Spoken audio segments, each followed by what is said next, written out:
Hello' guys, welcome back to my channel Nilima SD memory.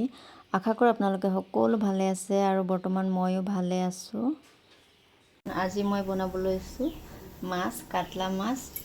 আৰু এয়া মই মাছখিনি ধুই লৈছোঁ আৰু এতিয়া মই ইয়াত দি দিম নিমখ, হালধি আৰু মিঠাতেল।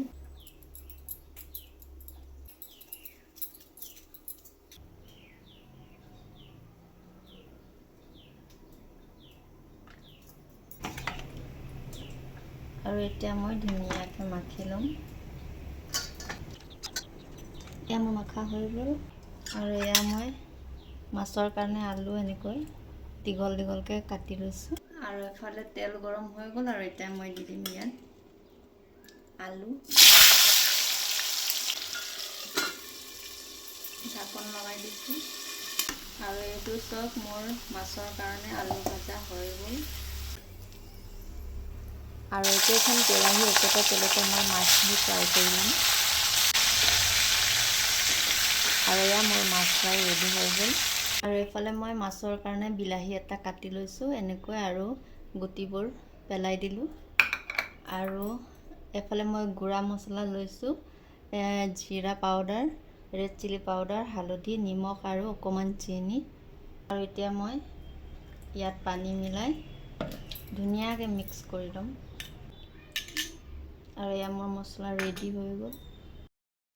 আৰু এতিয়া মই একেখন কেৰাহীতে কালা জিৰা আৰু গোটা জিৰা দি দিছোঁ। তাৰপাছত মই এতিয়া দি দিম মিক্স কৰি থোৱা মছলাখিনি আৰু অকণমান লৰাই লৰাই ভাজি ল'ম। এতিয়া মই কাটি থোৱা বিলাহীখিনি দি দিম।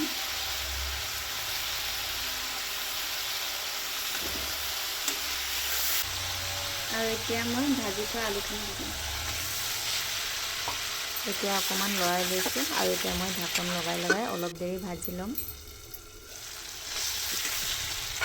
আৰু এয়া মোৰ ভাজা হৈ গ'ল। আৰু এতিয়া মই ইয়াত গৰম পানী দি দিছোঁ।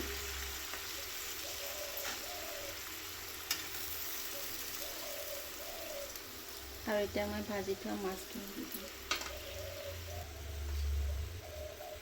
আৰু অলপ দেৰি মই এনেকৈ সিজিবলৈ দিম।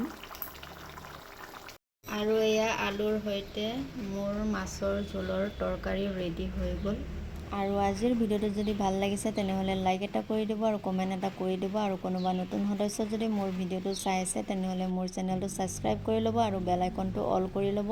আৰু নতুন এটা ভিডিঅ'ৰ সৈতে আপোনালোকৰ লগত লগ পাম। তেতিয়ালৈকে আপোনালোকে সকলোৱে ভালে থাকিব আৰু সুস্থ থাকিব।